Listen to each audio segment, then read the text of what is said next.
I don't know how to start this without sounding completely insane. But maybe that's the point. Maybe the moment I hit play that first time, I left normal behind for good. Because what I saw, it wasn't a glitch. It wasn't corrupted data. It wasn't something wrong with my computer. It was something wrong with me. And it all began with a video I never downloaded. I came home from work one night.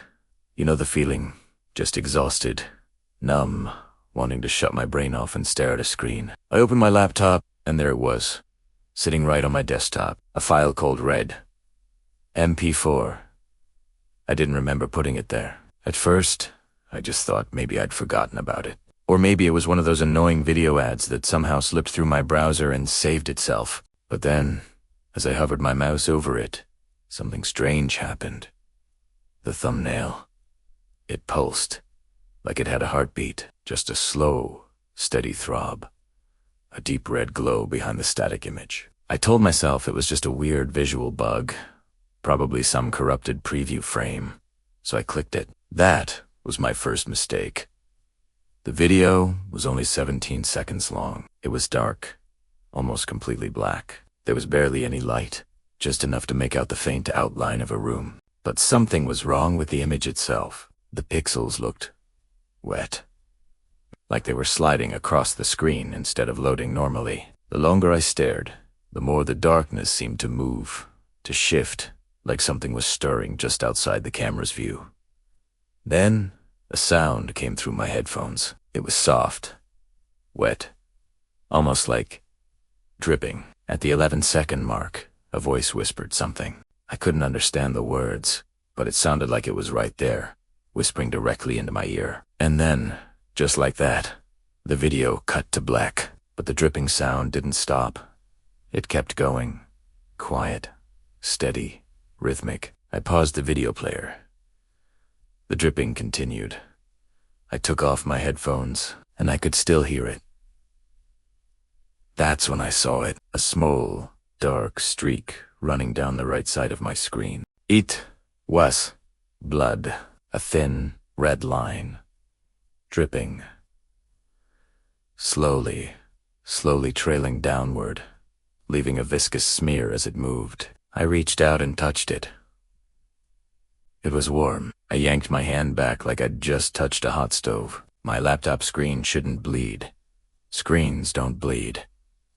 None of this was possible. In a panic, I slammed the laptop shut and backed away from it. After a few minutes, my heart still pounding, I cautiously opened it again. The streak was gone, but the file wasn't. Only now, the name had changed. It was called Look, MP4. I dragged it to the trash. I thought I deleted it, but even after I emptied the recycle bin, it reappeared instantly.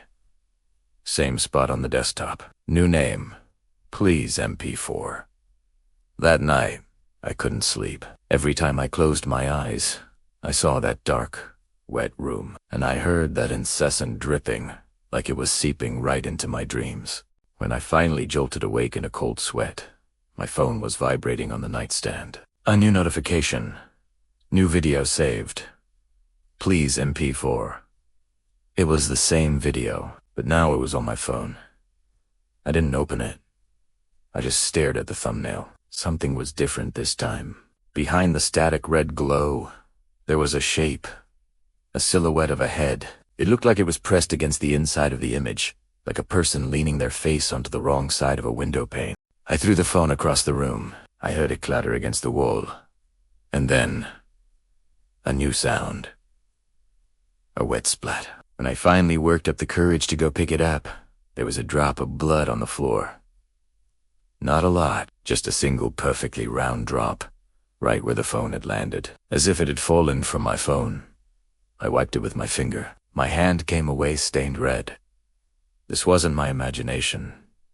It wasn't a dream. It wasn't a glitch. It was becoming real. I tried everything. I did a factory reset on my phone, formatted my laptop's hard drives. I even tried swapping to an old tablet I had in a drawer. It didn't matter. The file kept returning. It always reappeared with a new name each time. Open underscore me MP4 U underscore have underscore 2 underscore C. MP4 ITs underscore hungry MP4. And with every new appearance, the thumbnail changed. More of that face appeared. It was pressing harder, getting closer to the surface. I could see the cheeks flattening against the glass, the teeth scraping against the inside of the screen. Every device I touched, it didn't matter, my phone, my laptop, my smart TV, the file appeared.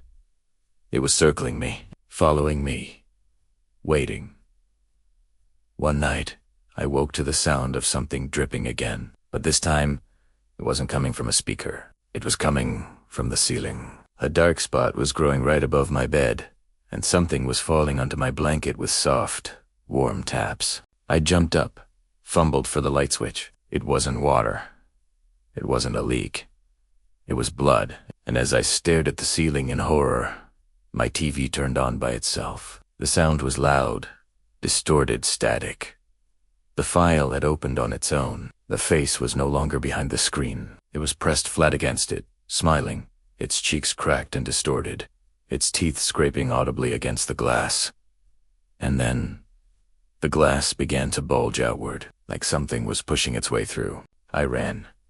I just ran.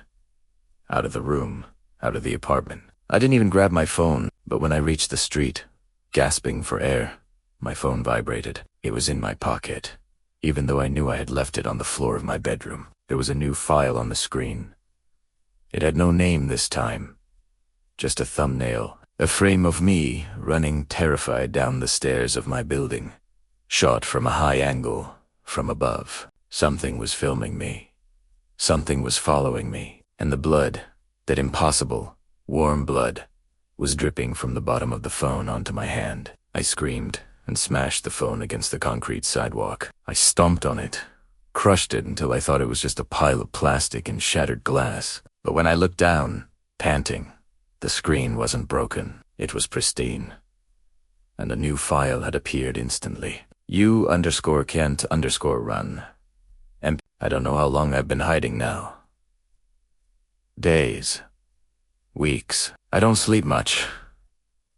I unplugged everything. I live in the dark with no electronics, no screens, just a notebook and a flashlight. But sometimes, in the quiet, I still hear it. That soft, wet tapping. The dripping. Last night, I found blood on the inside of my window. It was running down the glass in the exact same pattern I first saw on my laptop screen. It's like the world itself is becoming a screen. Like it's finding new surfaces to bleed through. And this morning, when I checked the notebook where I've been writing all of this down, a little video file icon was drawn on the last page. It was perfect. Like it was printed there, and beneath it, in my own handwriting, but words I didn't write. It said, "When you stop watching, IT starts." If you're hearing this now, if you're watching this video, that means the file found you, too. Maybe it hasn't appeared on your desktop yet, but it will. Whatever you do, don't open it. Don't watch it. Don't touch the screen, because once it starts bleeding, there's no going back. And when that face finally pushes through, it won't be your screen that breaks. Ite be you.